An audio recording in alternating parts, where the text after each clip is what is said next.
What's up everybody, Blackacre here, your friendly neighborhood mass guitarist, and today we're taking a look at the Paladin Drive by Evil Eye Effects. Now, Evil Eye Effects is a new pedal company based out of the Philadelphia, Pennsylvania area. Go Flyers, go Phillies. This pedal is their first offering. It's called the Paladin Drive, and this is loosely based off of the circuit of the Yamaha OD10M2. I believe I'm saying that correctly. And what I think is really cool about that is that you see a lot of companies and pedal makers doing the same type of circuits. You see a ton of clones, you see Tube Screamer clones, which is all good and fun. I'm not saying there's anything wrong with that, but I feel like it's just very saturated. And then you have something like this come along where, I mean, the art itself is insane. I love the art on it. That's what caught my eye in the first place, so kudos to these guys for picking out some cool art. I'll get to that later because I'm also a fan of this guy's pedals who did the artwork on this and the PCB layout, but we'll get there. And I think it's cool that they're taking a spin on a pedal that I've never heard of, so that in turn kind of makes this thing like something I've never played before, and that's exactly the case. I have not really heard anything quite like this. Doesn't remind me of a Tube Screamer at all. I guess maybe kind of reminded me of like an SD1 in some aspects, but not really. To me, I've never quite played something like it, which kind of, to me puts itself in its own kind of place in the, kind of oversaturated pedal market.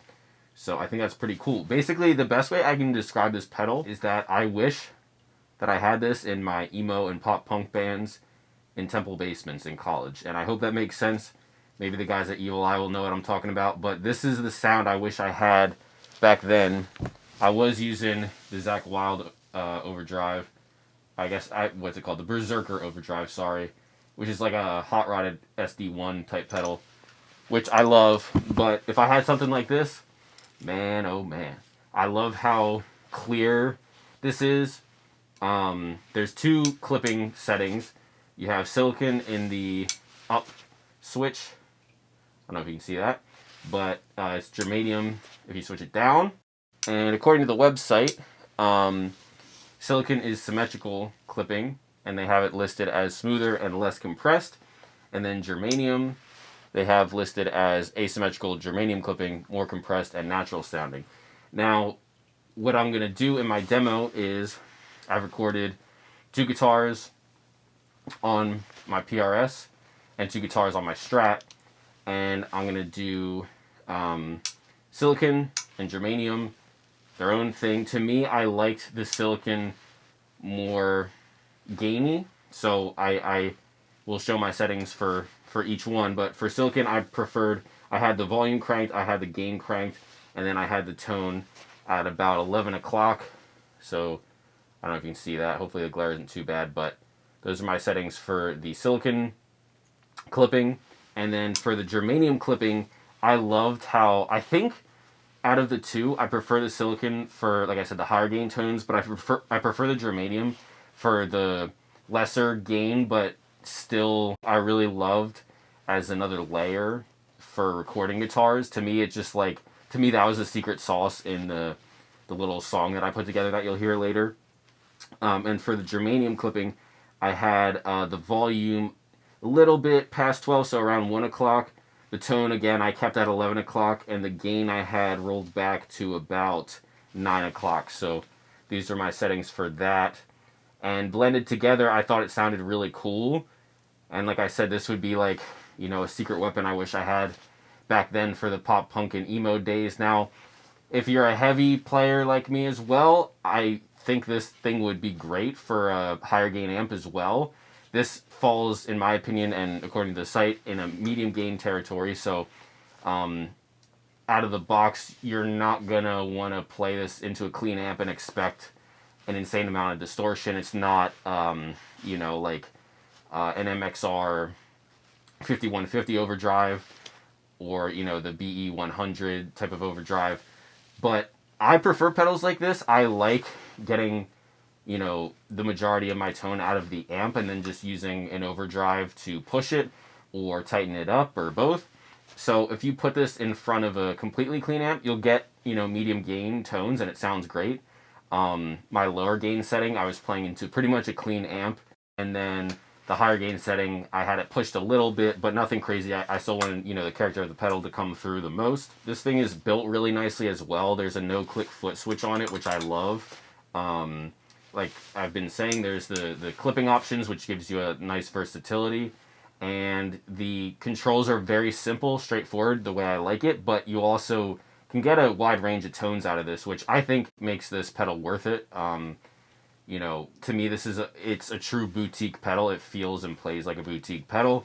The quality out of it is extremely high. I had a lot of fun playing this, and it inspired the track that I will, play in the demo, which I think is the highest compliment I can give to gear, is when it inspires something. Because at the end of the day, that's what we all want to do. I don't, I'm a pretty meat and potatoes guy when it comes to my reviews and stuff. We don't need to sit here and listen to me doodle for an hour. At the end of the day, I want to make music and I want to make songs. So I'll show you guys the little tune I came up with. And what I'm going to do is I'm going to play the whole thing with the full band. I did guitars, drums, and bass. And then what I'll do is I will isolate just the higher gain settings. So the silicon one with the, like I said, volume and gain cranked. And then I will show you guys the germanium one, the lesser gain one with the volume dialed back a little bit and the gain dialed back as well. I kept the tone at about 11 for both, just because the Marshall's already a pretty bright amp, so I tamed it a little bit with the tone, but you can get a lot of different tones. The sweeps are really nice on this. This is the Paladin Drive, again, by Evil Eye Effects, a new pedal company out of the Philadelphia, Pennsylvania area. And head over to their site, pick up a pedal if you dig the tones. And thank you guys for watching. Let's take a look at the guts, and then we'll get into the demo. All right, for all the pedal nerds out there, as I try to do in my demos, here is the view of the inside of the pedal. I took the back off, and it says Paladin number 6, 11, 20, 23, and it has the guys' initials. I believe their names are Ben and Sean, so you got that back plate there, pretty cool, and it also says 6 in the top left for the 6-1 built, and we have the matching number 6 here in the bottom left. But yeah, so here's the inside of the pedal. I always like looking at these, even though any of my attempts to do any type of pedal building have ended very miserably. I think I'm just going to stick to playing them and not building them. But if anyone wants to teach me how to solder, I am up for that. But yeah, this is the the PCB and all the components. One thing I did notice, I think I mentioned it earlier, about another pedal builder I really like. So it says layout by Jordan Clayton 2023.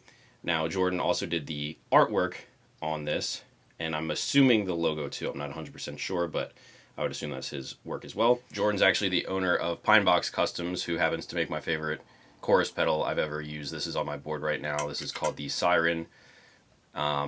Really, really awesome chorus pedal. Just a side note, it was also the first time I'd ever come across these like no-click switches, which is pretty cool. And he also does his own artwork. I have a sticker over here, I think.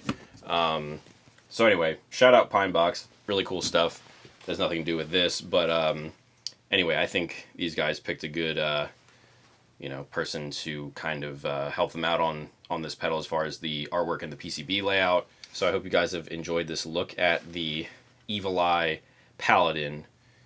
Really cool artwork inspired by Dungeons and Dragons and Dark Souls. Like I said, very boutique feeling, very natural feeling, and unique feeling as well. So if you're in the market for a new overdrive pedal and you don't want something that has been rehashed a million times, you're looking for something new, something that'll catch people's eye every time they see it on a pedal board, check out the Paladin. I've been Blackacre, you've been lovely. Thank you for watching. I will see you guys soon. Peace.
This pedal is based off of the Yamaha OD10M2. And this is loosely based off the Yamaha OD10. Jesus Christ. And this is loosely based off of an overdrive pedal from the 80s called the Yamaha OD10-2. Jesus Christ.